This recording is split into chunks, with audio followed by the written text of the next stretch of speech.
وسعت رزق کے حوالے سے کوئی عمل بتا دیں۔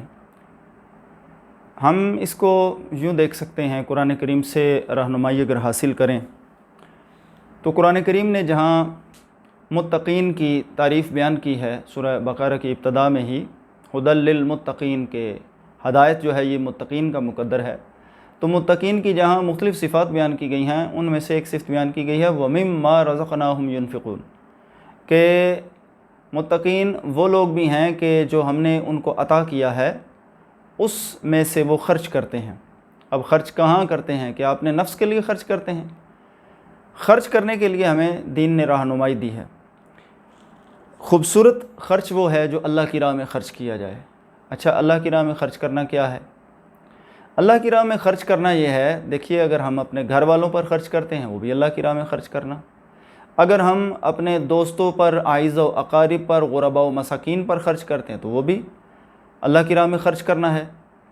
اور اللہ کی راہ میں جب خرچ کریں گے تو یہ شور شاٹ بات ہے، یہ بنیادی بات ہے کہ اس سے رزق بڑھتا ہی بڑھتا ہے، اور اللہ کی طرف سے تو کم از کم ایک اگر ہم اللہ کو دیں تو اس کے نتیجے میں 10 کا وعدہ ہے اللہ کی طرف سے، اور یہ دنیا کے اندر ہے۔ آخرت میں جتنا اس کا اضافہ ہوگا وہ تو ہمارے وہم و گمان سے بھی باہر ہے۔ دوستان ذی وقار، جو قرآن کریم نے کہا نا وَمِمَّا رَزَقْنَاهُمْ، اب سوال یہ بھی پیدا ہوتا ہے کہ رزق ہوتا کیا ہے؟ رزق اللہ تعالیٰ کی ہر عطا کو رزق کہتے ہیں۔ مثلا اگر کسی کو اللہ نے طاقت دی ہے تو اس کو اگر وہ اللہ کی راہ میں خرچ کر رہا ہے تو وَمِمَّا رَزَقْنَاهُمْ يُنْفِقُونَ، یعنی اللہ کے دیے میں سے وہ خرچ کر رہے اپنی طاقت کو مظلوم کے لیے۔ اگر اللہ نے بصارت دی ہے تو وہ اس کو اللہ کی راہ میں خرچ کر رہا ہے۔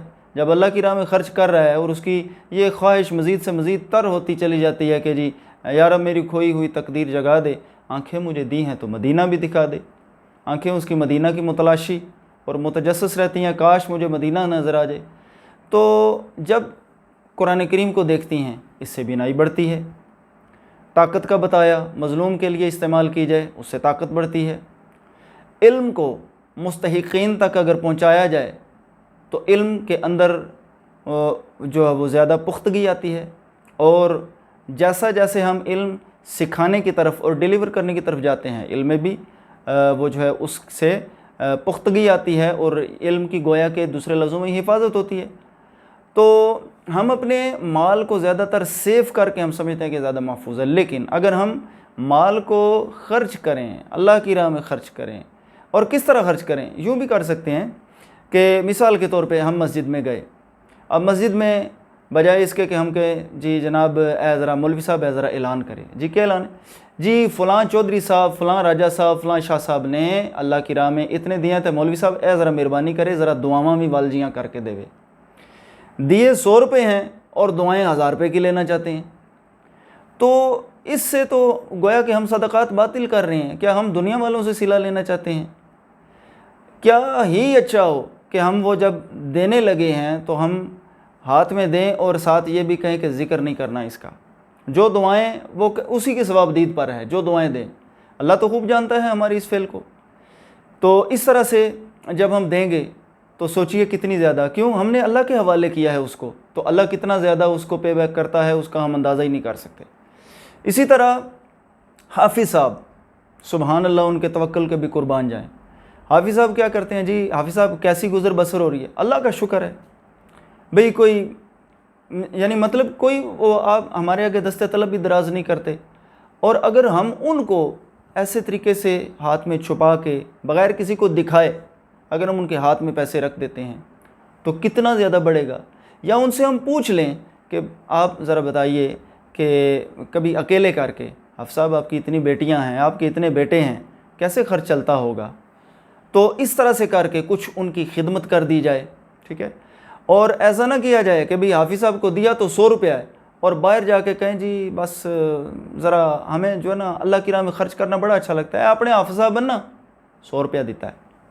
یہ کام نہ کیا جائے، بلکہ ہونا تو یہ چاہیے کہ حافظ صاحب کو اگر 5000 روپیہ بھی دے دیا ہے تو اس کا بندہ ذکر بھی نہ کرے، اور یہ تو ہو ہی نہیں سکتا۔ میرا اپنا آزمایا ہوا یہ نسخہ ہے کہ ایک طرف اگر بندہ چھپا کے دیتا ہے تو دوسری طرف ہو سکتا ہے یا تو اسی دن میں بھی یا پھر اس سے اگلے دن اللہ پاک اتنا کچھ عطا فرما دے کہ جو ہمارے سوچ میں بھی نہ ہو۔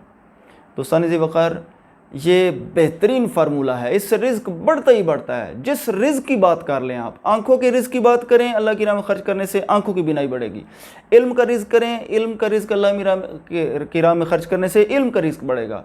آپ جناب کر لیں اس کا مال، جس کو آپ رزق کہتے ہیں، تو مال کو بھی اگر ہم اللہ کی راہ میں خرچ کریں گے تو یہاں سے واپسی کا 100% چانسز ہیں۔